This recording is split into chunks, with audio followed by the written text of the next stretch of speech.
take us through that scramble on the last drive? Yeah, we expected man coverage. They got into a type of like match zone, so they covered up our routes, and I got out to the left, and at that point in the game, yards were more important than getting out of bounds. And so with the 3 timeouts, I tried to just cut through, and I think it was Justin Watson. I haven't seen the video, but I thought he got a great block. I think it was him, and I was able to get down the field and get out of bounds. Kind of fumbled out of bounds, but I got out of bounds, and so I got us in field goal range. Patrick, how is it before the play that it's just in your mind you can get extra yards there and not go out of bounds? Do you think of it as you're running? Can you kind of take us through where you are? Yeah, I think it's just certain times in games. It's not like I pre-plan like that stuff. It's just whenever it comes down to it, and you got to make the play. I feel like I try to go out there and make the play, and that's why I feel like it happens kind of later in games sometimes. And in the playoffs, you don't want to slide. You have to kind of put your body out there, knowing that you can take hits and stuff like that.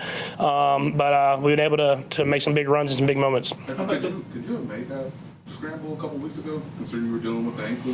I don't know. I think I always say adrenaline will get you through it. But it is helping a lot when you get a little bit healthier and you can kind of get your body back into it. And a credit to the training staff. They stayed on top of me about being in there as much as possible. And I finally was able to get off that list this last week and kind of get back to just my normal routine. And we went out there and made something happen. What was the mindset of the offense at the onset of the drive?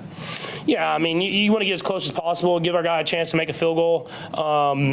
We call it where you go down at the 2-yard line, 1-yard line, whatever it is. And we were just trying to get a completion first, which we did. And then I think I still could have thrown it out there a little bit further for Xavier. But other than that, I thought we executed at a high level like we were in that moment. Just we got to be better in the whole entire fourth quarter, not just in those big moments at the end of the game. What kind of confidence did you have in the rookie to make that kick in that situation? I mean, I had a ton of confidence. I've seen him do it in practice. Since he's been here, he's been going out there working. And so I had a ton of confidence. We got him into his sweet spot, and he nailed it right through there.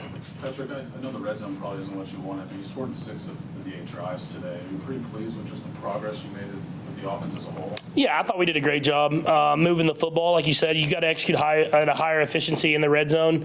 But I mean, that defense is a good defense. I mean, they've played hard the entire year. They have a great defensive coordinator, a lot of great players that I've went up against in other places.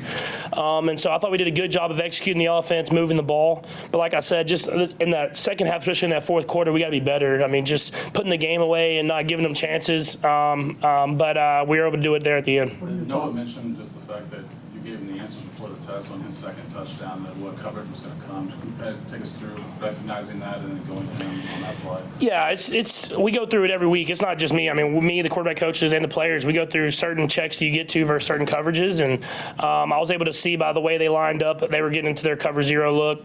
Just alerted the guys, make sure they saw that what I saw, gave the check at the line of scrimmage, and then you trust your guy to go out there and make a play and just put it up there. Well, like I threw a great ball, just put it up there and let him just go up and make a play. Patrick, these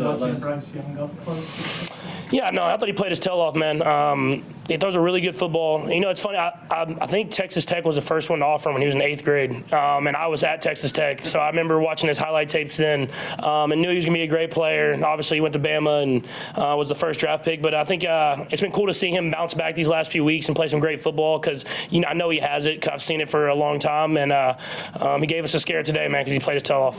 Threatened by 8th grade, right?